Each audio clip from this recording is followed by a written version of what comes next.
Em nome do Pai, do Filho e do Espírito Santo. Amém. Ave Maria, cheia de graça, o Senhor é convosco.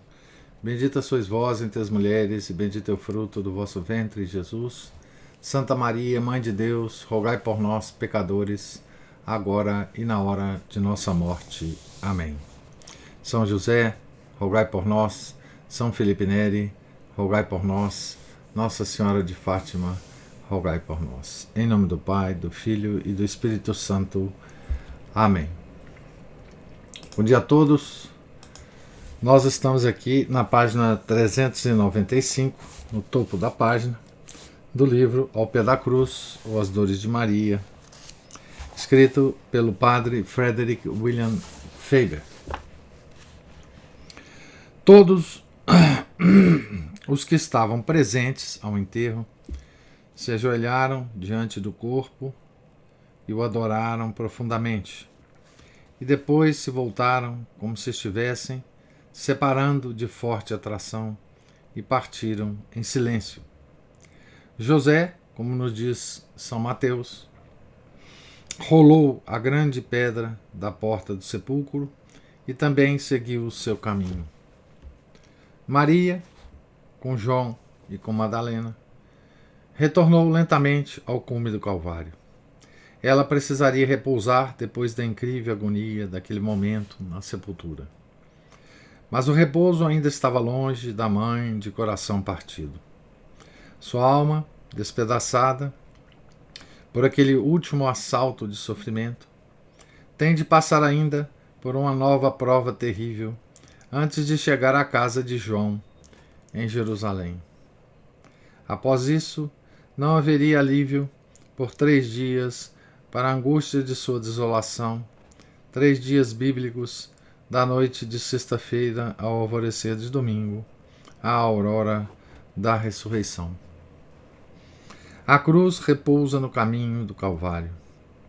A árvore fatal ainda é perceptível na escuridão, porque a luz da lua baixa desliza sobre a terra e ilumina objetos cá embaixo.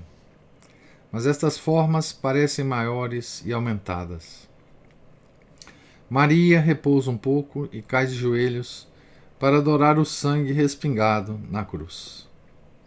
Beija o madeiro, em parte como sinal de reconciliação, depois de seu cruel, conquanto abençoado, ofício do dia, em parte como o mais precioso objeto que ela poderia tocar agora que o corpo, qual se havia pendurado, repousava na sepultura, em parte ainda como sinal de amor e de adoração do precioso sangue.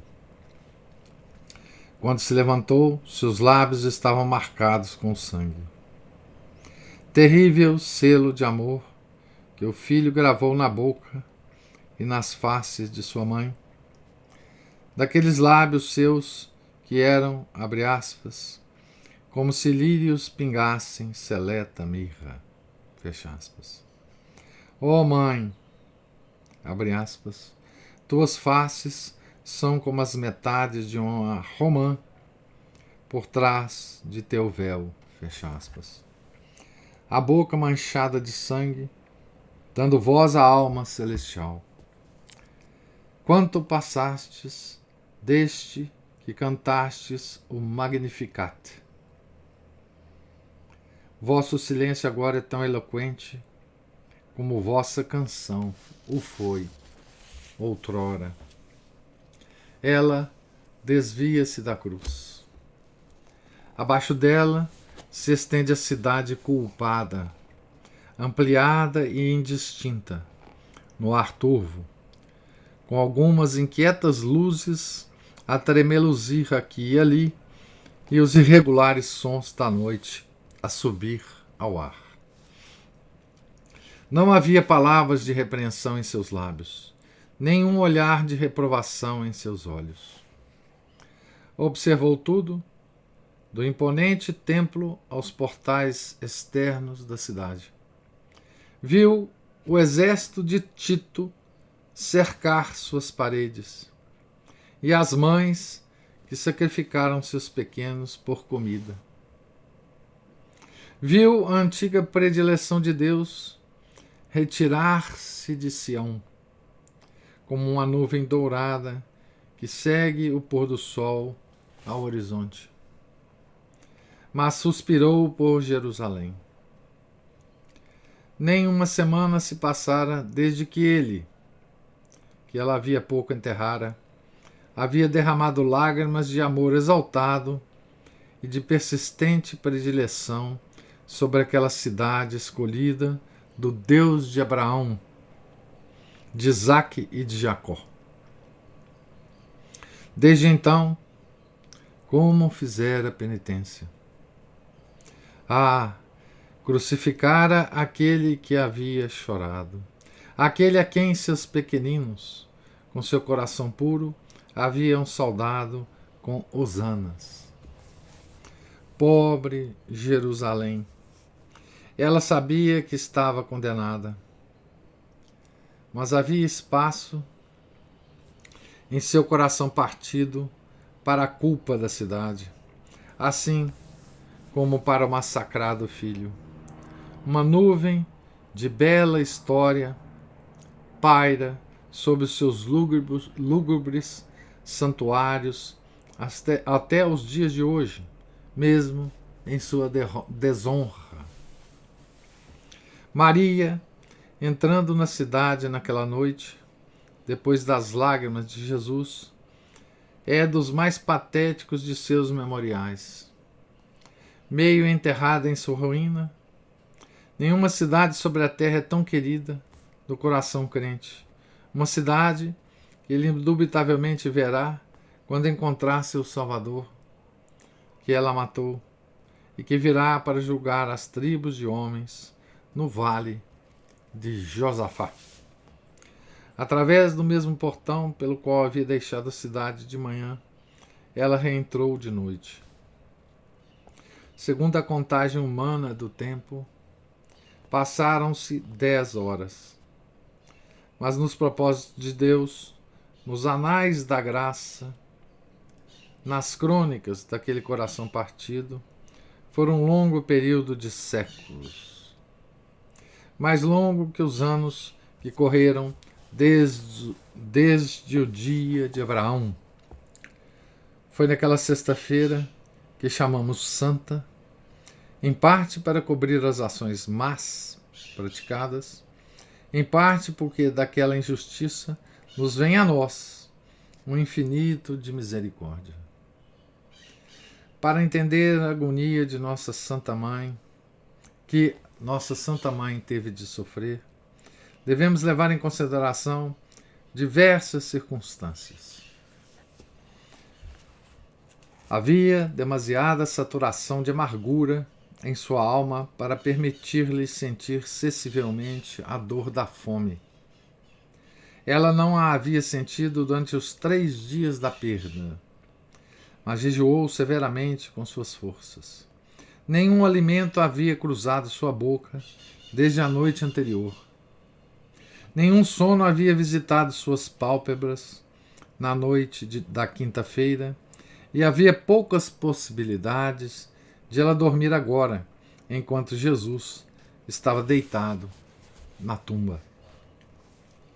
Além disso, aquelas 24 horas haviam sido repletas de acontecimentos assombrosos, grandes mistérios, seguindo-se um ao outro com indistinta sucessão veloz. O tempo todo sua alma estava na tormenta da extrema tortura. Sua mente, serena e larga como era, fora esticada e fatigada intensamente por toda a compreensão do que estava acontecendo à sua volta. Sua natureza havia oscilado de terror até ao centro.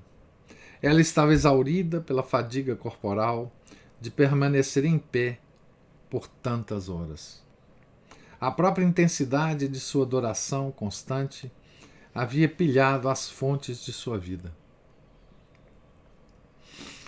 Aquele indescritível momento na tumba havia sido um eclipse e um terremoto para a alma ao mesmo tempo. Agora, faminta, sedenta, com os pés doloridos, com os olhos tremendo de sonolência, com os membros doendo pela fadiga, com a mente ardendo de terríveis lembranças e ainda mais terríveis entendimentos, com o coração massacrado e desolado, um náufrago que as tempestades da angústia sobrenatural não eram capazes de afundar, ela entra pelo portão de Jerusalém, em outro momento da mais terrível e mais dilacerante aflição do coração. Refaz na mente a peregrinação da manhã e repassa as estações da cruz, desde a primeira até a última. Lentamente atravessa as intoleráveis cenas da manhã. Nenhum gesto daquela tarde havia escapado de sua memória retentiva, assim como nada antes havia escapado de seus ansiosos olhos. Ela ouviu seus suspiros baixos e doces ao vento noturno.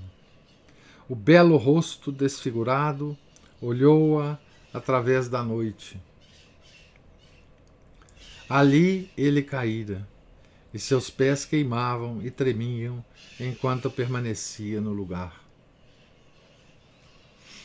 Ela percorria o pavimento coberto de seu sangue, apesar de a noite encobrir de seus olhos os rudes rastros. Ali o sirineu havia tomado a cruz. Ali ele havia dito suas gentis palavras, ainda que palavras de triste agouro, às filhas de Jerusalém, cujo coração se havia derretido por causa da crueldade de que era vítima. Ali ele imprimira suas adoráveis feições no tecido que Verônica lhe havia trazido. Ali estava a esquina onde a própria Maria o encontrara. Era como se tivesse passado décadas. Aqueles olhos ainda estavam sobre ela. Aquele olhar em sua alma, queimando como um fogo de amor, cujo calor era tortura para a fraqueza da mortalidade. Ali estava a sala dos guardas, onde ele fora coroado, e ali estava o pilar do açoitamento. Ela sabia o que estava na base do pilar. A escuridão não poderia escondê-lo, ao menos de sua mente. Ali estavam os degraus do pretório de Pilatos. O ar silencioso parecia ressoar ainda os gritos por Barrabás. Em verdade, seu sangue estava sobre eles e sobre suas crianças. Era uma terrível peregrinação e o coração sangrava dentro dela.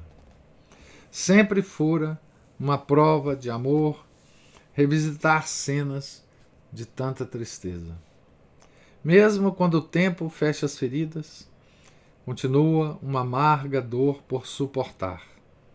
Mas nossa amargura pode levar-nos a procurá-la por nós mesmos. Os olhos choram o que não havia chorado por anos. Homens fortes soluçam como se fossem mulheres frágeis, e com razão não têm vergonha disso. Corações partidos que a paciência e a perseverança obediente haviam golpeado. Fontes de amargura, há muito fechadas e agora quase esquecidas, abrem-se e jorram e inundam de fel a alma. Tudo isso também ocorre quando o uso já embotou o fio do pesar, para que então já não possa cortar tão profundamente ou tão veementemente como antes. Mas o que é isso em comparação com o caminho da cruz que Maria percorreu, o segundo que percorreu aquele dia? O peculiar horror dos mistérios, a incomparável agudeza da angústia, o esmagado e alquebrado coração da sofredora, sua intensa fadiga corporal e o desfalecente cansaço, bem como a rudeza da recente paixão, levam sua dor para muito além dos limites de qualquer comparação. Então, o Padre Faber descreve aqui a Via Crucis, né, que a nossa Santa Mãe fez logo ao entrar em Jerusalém, né, descendo do Monte Calvário, né, fazendo o caminho contrário ao que ela tinha feito pela manhã, né. Ela reviveu, né, a Via Crucis, né. Essa mesma Via Crucis, né, que nós revivemos toda a quaresma no final dela, né, que é uma devoção muito antiga e muito importante na igreja, né. Maria também a fez. Ela também foi devota dessa nossa devoção, a primeira devota, né, dessa devoção. Em tal difícil, inexprimível, lamentável situação, as ruas de Jerusalém contemplaram sua desconhecida rainha, que percorria seu sofrido caminho para a casa de João. Esta era a casa que ela havia recebido em troca da casa de Nazaré. João é seu filho, em lugar de Jesus. Ele é o homem e ela a mulher. Mas ele deve apoiar-se nela e não ela nele. Ele, que na noite passada assentou a cansada cabeça no sagrado coração de Jesus, deve agora, em espírito ao menos, encontrar repouso diante do imaculado coração da triste mãe. A porta fechou-se atrás dela. Estava agora em casa. Casa. Certamente a palavra era um escárnio. Era menos lar para ela do que a caverna inesperada para a fera ferida. Como poderia ter casa, senão onde Jesus estava? Belém havia sido um lar, como a distante e estrangeira Heliópolis, como a isolada Nazaré, como o alto da colina do Calvário e como o interior do jardim, túmulo. Aqueles eram lugares porque Jesus era um lar para ela, em todo e qualquer lugar em que ele estivesse. Foi quando ela deixou a tumba que começou sua verdadeira falta de lar. O primeiro passo daquele triste segundo Éden foi o começo de seu exílio. E a casa de João, ademais, não produzia medonhas associações que pesariam profundamente no coração partido? Quem não sabe que nos limites do pesar, o olho e a mente se ocupam, não só sem que o queiramos, mas com completa inconsciência de nossa parte de todos os menores detalhes do lugar em que estamos. Os móveis, a posição em que estão, as gravuras nas paredes, o padrão do carpete, as linhas através do teto, a moldura da cornija, pequenas coisas que estão tortas e estranhamente fora do lugar, transferem-se todas sem dúvida para a nossa alma, para nunca ser esquecidas, e cada detalhe ou cada contorno pode a seguir transformar-se num poço de obscuras associações, recompondo para sempre as fontes de nossas lágrimas. Assim foi com Maria. Naquele quarto, com seu espírito no Getsemane, ela tinha passado 3 horas de agonia. e a aparência do quarto trazia de volta recordações vivas, reais, insuportáveis. Daquele quarto ela havia saído com João e com Madalena para tentar entrar na casa do sumo sacerdote. Àquele quarto retornara quando Jesus fora jogado à masmorra de noite. Naquele quarto passara por vigília, como nenhuma mãe poderia ter passado, sem desistir da razão e da vida. E agora havia retornado a ele, e mais enlutada,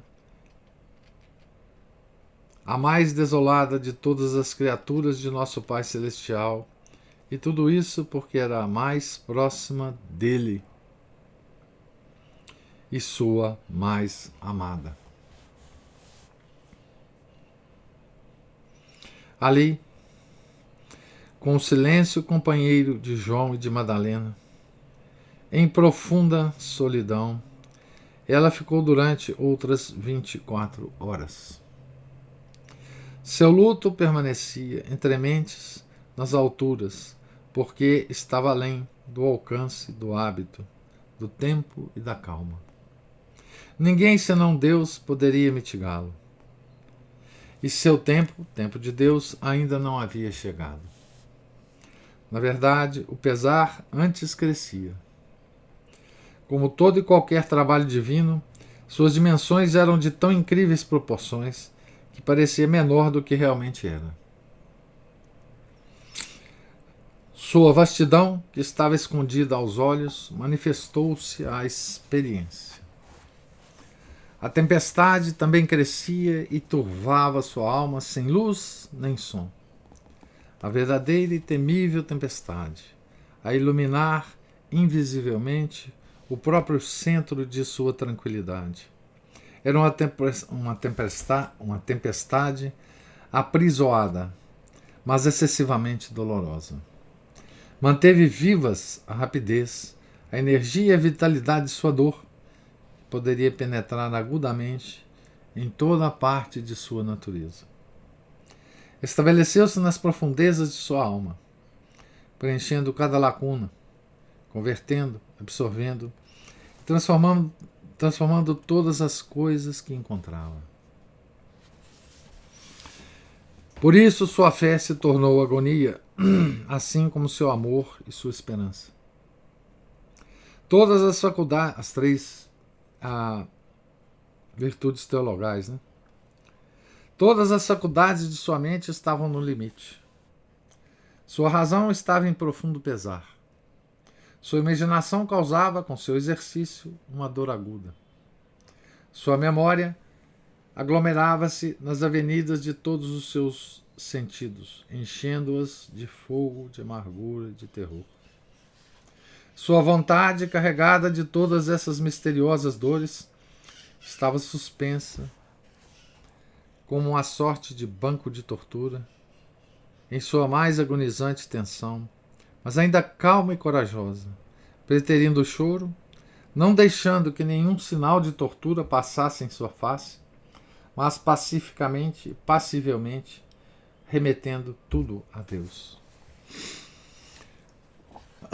Então aqui ele descreve a tortura das faculdades, né?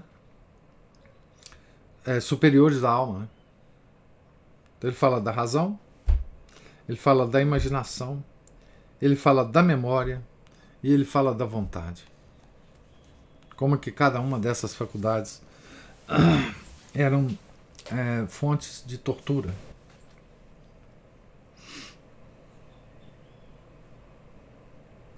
Tampouco era impossível que o abandono divino externo em que estava tivesse algum terrível equivalente interior, como foi o caso durante os 3 dias de perda, dos quais essa sétima dor é, de muitas maneiras, equivalente.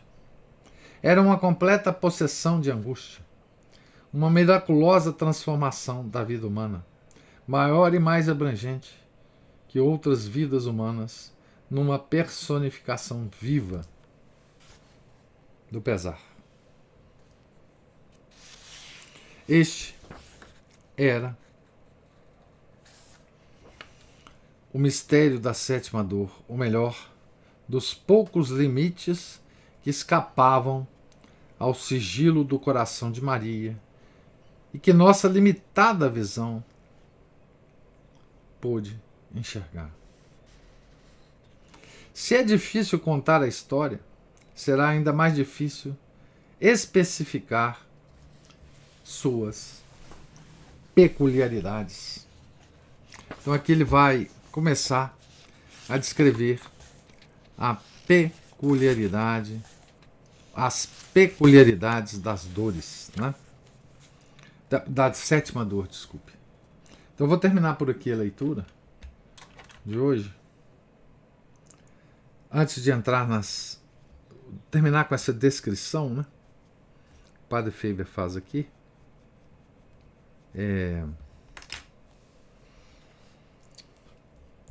Porque depois a gente entra na próxima, amanhã, se Deus quiser, na leitura das peculiaridades, né? Então, só fazendo um resumo do que nós lemos, né? Eu li de forma contínua para não interromper essa descrição belíssima, né, do Padre Faber. Nós acompanhamos então a Nossa Senhora na sua Via Crucis, né? Então, ela, depois do enterro de Nosso Senhor, ela voltou, né, ao Calvário, né? Então, depois que José de Arimateia, né, fechou o túmulo, né? Ela estava lá acompanhando tudo, né? Ela voltou então ao Calvário, né? Então adorou a cruz, estava lá no Calvário, né? E beijou-a, sujou seus lábios, né, com sangue, preciosíssimo sangue de Nosso Senhor, fez uma adoração ao preciosíssimo sangue de Nosso Senhor, depois desceu, né, para a casa de João, em Jerusalém, porque agora ela não tinha casa, né?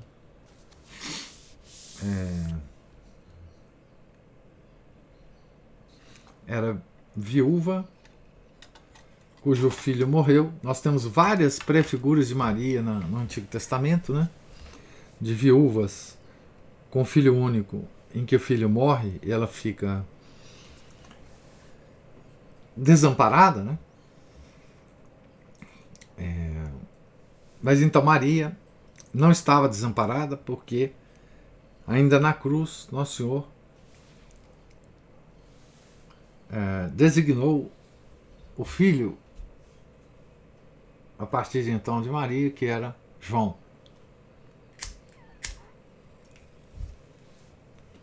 Então Maria, ela tinha um filho, né?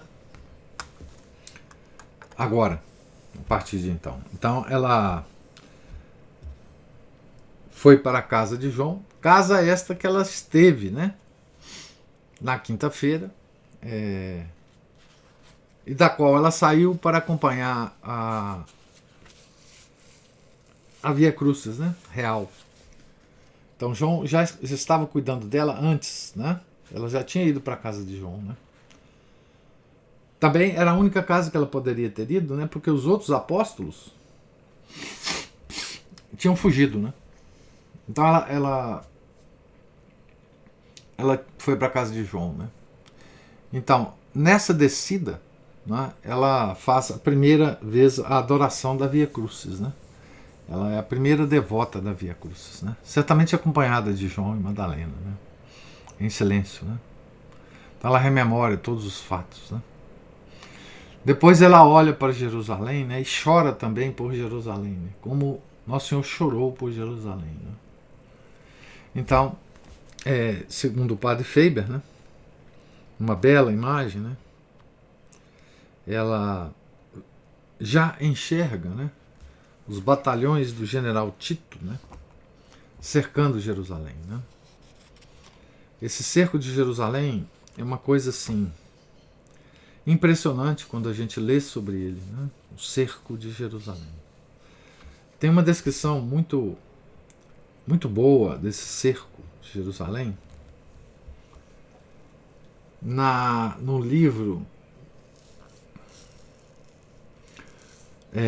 do Eusébio de Cesareia, chamado História Eclesiástica. O Eusébio foi um padre que viveu no século V e que escreveu a história da igreja do início até o tempo dele, né? Esse Eusébio, ele teve certas simpatias arianas, né? Mas depois ele se corrigiu. Mas ele então escreveu essa história da igreja. E ela tem tradução para o português, né? Se vocês procurarem aí. E nesse livro ele fala do cerco de Jerusalém, né? Foi previsto por Nosso Senhor. E agora a gente vê que a própria Nossa Senhora, né, tem essa visão, né? É uma coisa apavorante, realmente, né? Essa coisa que o padre Faber comenta aqui, né? Das mães, né? Como é que ele fala aqui? Deixa eu ver se eu acho aqui.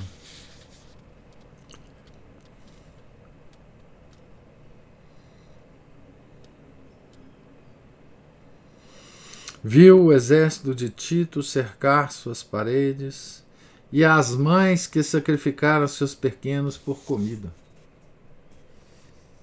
As mães matavam os filhos, e comiam os filhos. Certo? Porque não tinha mais comida em Jerusalém. É uma coisa horrorosa a descrição desse cerco de Tito, né?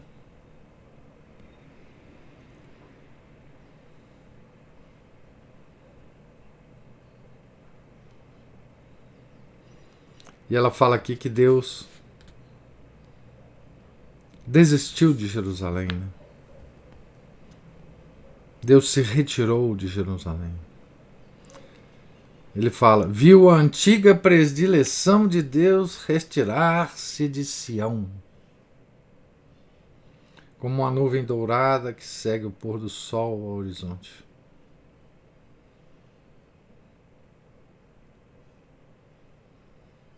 Ainda fala cidade, Jerusalém, né, escolhida do Deus de Abraão, de Isaac e de Jacó. Então, historicamente, né, o que aconteceu com a paixão de Nosso Senhor foi isso, né? Deus enviou o seu Filho para Sião, né?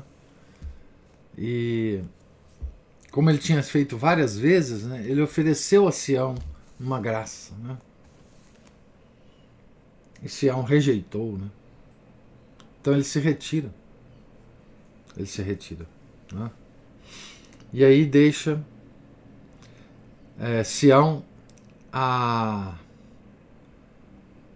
por sua própria conta, né? É exatamente isso que Deus faz com cada um de nós que o rejeita, né? Se nós o rejeitamos, ele se afasta, né? Foi isso que ele fez com o povo escolhido, que assassinou o seu querido filho, né? Então, e depois o padre Faber faz uma descrição pungente, né, da chegada de Nossa Senhora à casa de João, né, de como é que a própria casa de João se transforma como um elemento de sofrimento, né, para Nossa Senhora, certo? Basicamente isso que nós lemos, né? Então eu agora gostaria de ouvir os comentários e as observações de vocês, se existirem, da leitura de hoje. Nós estamos então na página 401, no pé da página 401.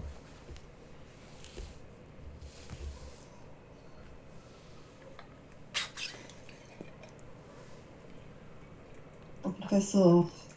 Eu só gostaria de falar que é muito importante que a gente vá criando mesmo o hábito de em todas as nossas ações diárias, em todos os nossos relacionamentos com as pessoas que cruzaram o nosso dia, todos os dias, que a gente vá se treinando mesmo, tá sempre com os olhos fixos em Deus, né? Porque a gente às vezes pensa muito nessas coisas que a gente aprende, né? A gente reza, mas aí alguma coisa que aconteça no nosso dia, alguma pessoa que venha com algo inesperado no nosso dia, às vezes nos desestabiliza, né?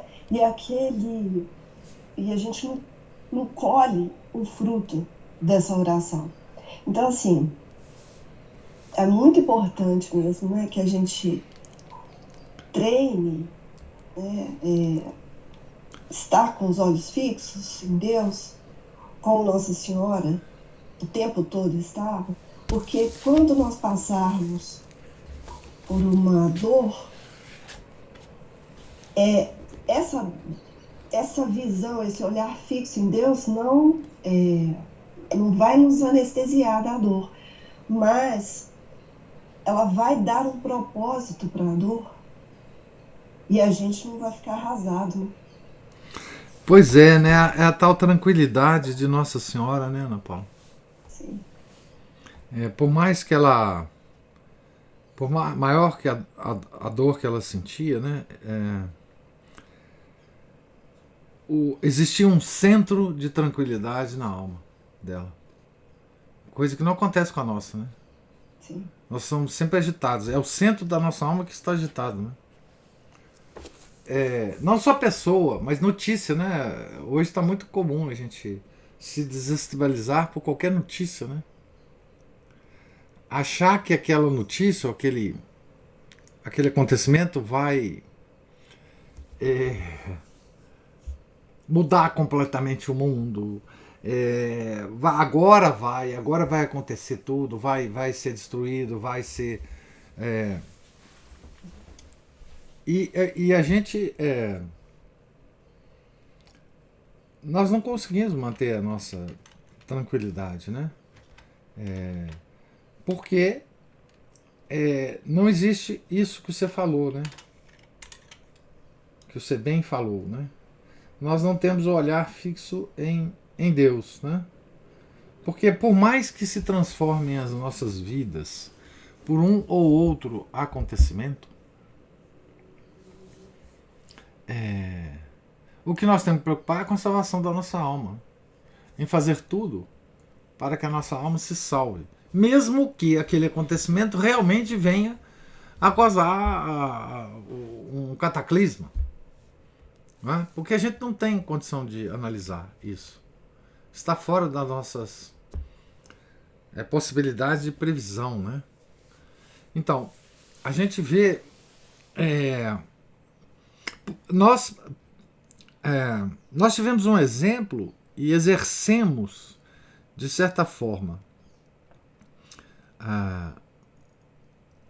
um pouco, assim, poucas pessoas fizeram isso, né? E quando fizeram pela graça de Deus. Mas a gente passou recentemente por um cataclisma, que foi um cataclisma criado pelo homem, um cataclisma fake, e que nós passamos por ele, algumas pessoas, de certa forma, com a maior tranquilidade que nós podemos passar, né? Que foi o cataclisma da falsa pandemia, né? Que foi o cataclisma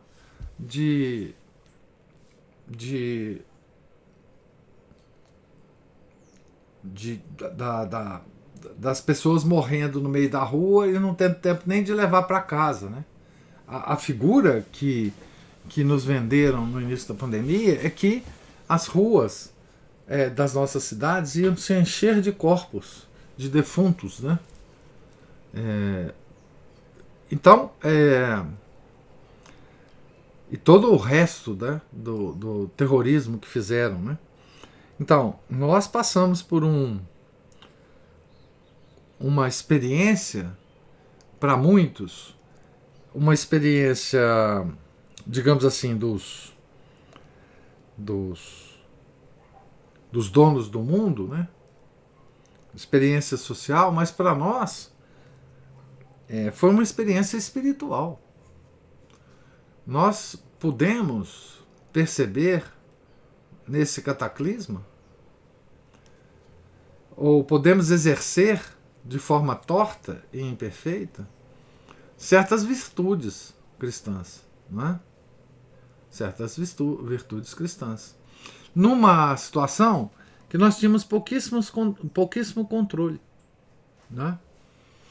Sob a ameaça, várias ameaças, né? Ameaças da própria doença que nós não entendíamos, então, ameaça de governos sobre a nossa liberdade, ameaças de morte, né?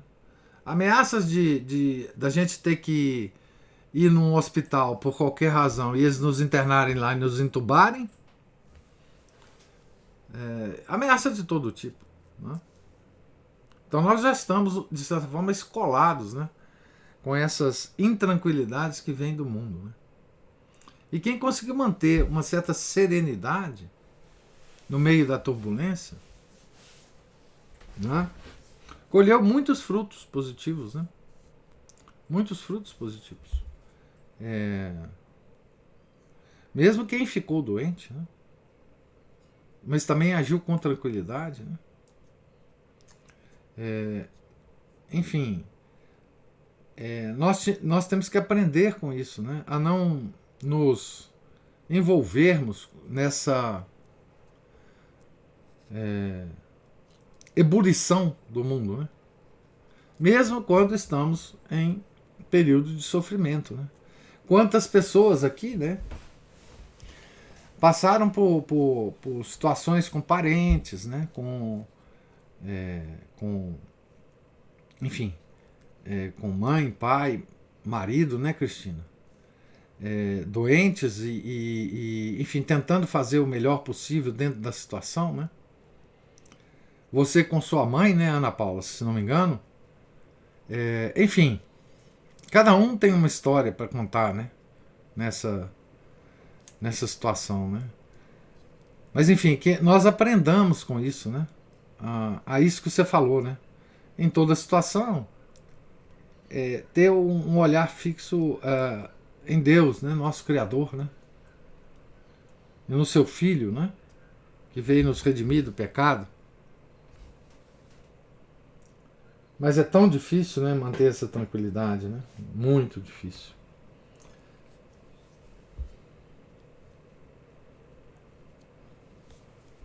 E as pessoas, usando esse exemplo que o senhor deu, dessa circunstância,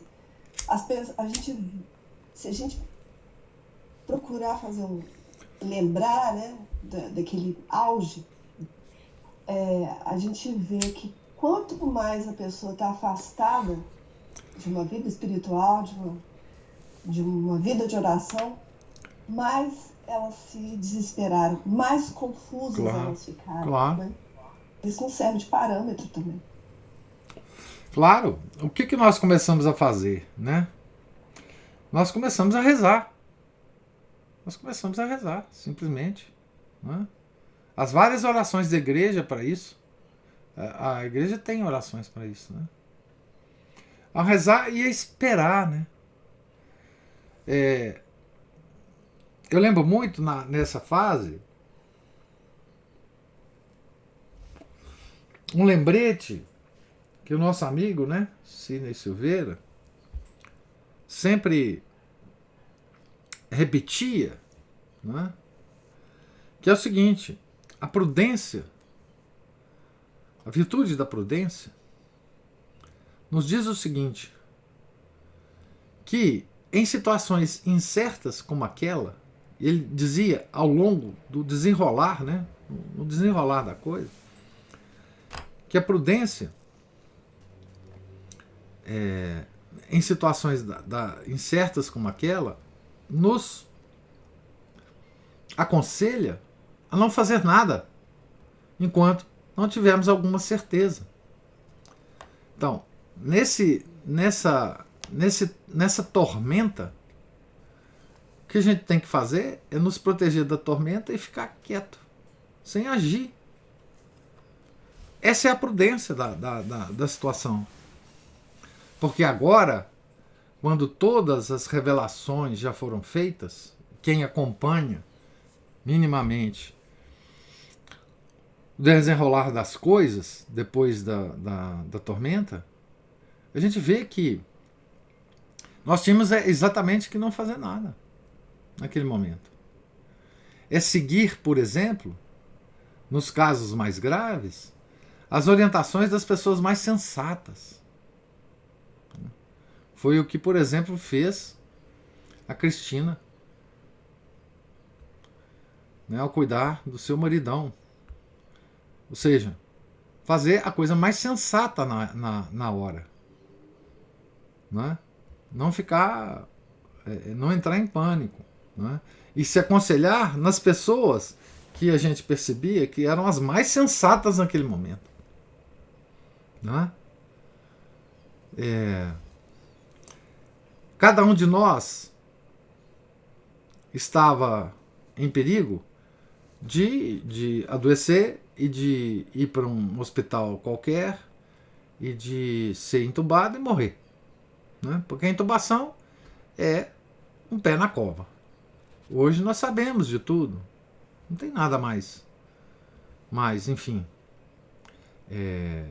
escondido para quem acompanha, para quem acompanhou e para quem tem acompanhado as várias revelações, né, da coisa em si, de como é que foi construído e etc, etc.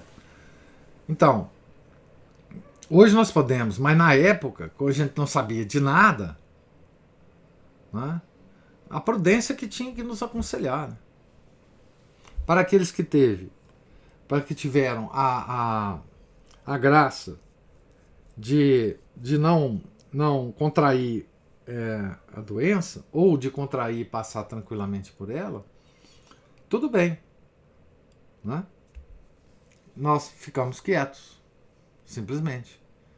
E não adotar nenhuma medida, principalmente não adotar nenhuma medida que os poderosos estão nos aconselhando. Isso é um hábito, uma reação imediata que nós temos que ter. Não adotar nunca medidas que governos, cientistas, especialistas estão nos falando para adotar. Em princípio, não. Em princípio, não. Vamos esperar. Essa prudência, bom, ela já devia ter se tornado para nós, homens do século XXI, uma coisa absolutamente habitual. Não é? Governos, corporações, a própria ciência moderna são todos nossos inimigos. Então, isso nós temos que saber, né? Então, saber identificar os inimigos e saber confiar em Deus. Né? E manter a tranquilidade, porque só na tranquilidade nós podemos raciocinar, né? Se a gente estiver na tormenta, até o nosso raciocínio é atrapalhado. Né? E isso com todas as coisas diárias, né? Diga, Cristina. Eu queria dizer que, assim, aqui em casa, o que nos sustentou mesmo, professor, foi oração. Graças a Deus, eu e Renato, a gente já estava, né, com uma vida mais devota. E, por sorte, né, depois do que ele melhorou, porque ele ficou muito ruim, né? nós fomos para um hospital que tinha uma pequena capela. Eu acho que o centro da nossa capacidade de prudência é estar em estado de oração em todas essas situações. Porque... E uma entrega mesmo, porque Deus vai conduzindo as coisas, vai nos dando tranquilidade, vai nos fortalecendo, né? Conduzindo as causas segundas, inclusive, né? Pessoas, acontecimentos e circunstâncias. É. E uma coisa interessante que aconteceu comigo, acho que não sei, o Renato, como que ele passou a ver. A gente sempre tem muito cuidado com a nossa saúde, né, professor? Isso é meio que uma norma obrigatória hoje em dia, fazer determinadas coisas, comer determinadas coisas. E essa pandemia me deu uma noção de que isso não é fideísmo, sabe, professor? Isso pode ser visto assim, a gente falar uma coisa dessa pode ficar parecendo que você virou uma pessoa fechada pro, não sei dizer, mas como se fosse um fideísmo ruim. Mas hoje eu tenho uma noção de que faça você o que você fizer, poucas são digamos assim, o poder que nós temos nas nossas mãos sobre a nossa própria vida, no sentido do destino maior que nós temos, sabe? A gente pode cuidar da saúde, fazer caminhada todos os dias, fazer uma musculação, né, ficar com o músculo mais potente e tal. Mas a verdade é que Deus cuida de nós, né? Eu tinha um chefe que uma vez, ele falou uma coisa, eu nunca esqueci disso. Uma pessoa se condoendo muito por algumas crianças numa cidade do interior, pobrezinhas, e ela comentou com ele assim: nossa, nós aqui cuidando dos nossos filhos com tanto desvelo, tanto cuidado, e essas pobres crianças sem os pais. E ele olhou para ela e falou assim: das nossas crianças nós cuidamos, daquelas Deus cuida. Então, a providência divina nós temos que confiar, né, professor? Isso. Confiar sempre, como centro da nossa vida mesmo. É. Sem duvidar disso. Sem duvidar. Sim. Porque tudo que aconteceu com a gente, vindo da providência, é o melhor que tem que acontecer para nossa salvação. É mesmo. Pois é. E procurar fazer tudo, né, Cristina, com essa tranquilidade de Nossa Senhora, né? Essa tranquilidade. Porque a tranquilidade vem da entrega, né? A tranquilidade vem da entrega. Entreguei para quem tem o poder de resolver. E o que ele resolver está resolvido. Eu acho que é muito importante a gente sempre ter um discernimento de até que ponto que a nossa ação é devida. Isso. É um discernimento, uma prudência, né, e uma entrega. A gente vai até um ponto e faz tudo o que é possível. E depois acabou. Depois, existe um limite da nossa ação que ela tem que ser perceptível para nós, né, professor? Além do qual ela vai atrapalhar, inclusive, né, a ação de Deus. Eu acho, sim, que nós temos hoje um tipo de mensagem na nossa vida de que nós podemos tudo, que há sempre... Nós somos resolutivos e tudo está nas nossas mãos. Tudo está nas nossas mãos. E, na verdade, a nossa vida é uma vida muito comezinha, né? Nós não temos destino da nação nas nossas mãos. A nossa vida é uma vida de trabalho, de cuidar da família, é uma vida, digamos assim, de pequenas coisas, né? E não há muitas grandes decisões a serem tomadas. Então, confiança em Deus é fundamental, professor. Isso mesmo. É.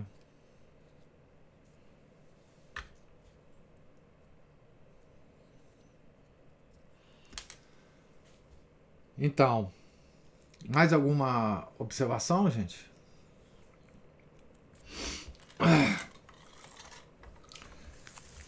Nós estamos então aqui no pé da página 401. E se Deus quiser, amanhã a gente continua aqui desse ponto. Deus lhes pague a presença, a paciência, os comentários, as observações. Tenham todos um santo dia, fiquem com Deus. Em nome do Pai, do Filho e do Espírito Santo. Amém. Ave Maria, cheia de graça, o Senhor é convosco. Bendita sois vós entre as mulheres, e bendito é o fruto do vosso ventre, Jesus. Santa Maria, Mãe de Deus, rogai por nós, pecadores, agora e na hora de nossa morte. Amém. São José, rogai por nós. São Felipe Neri, rogai por nós. Nossa Senhora de Fátima, rogai por nós. Em nome do Pai, do Filho, do Espírito Santo. Amém.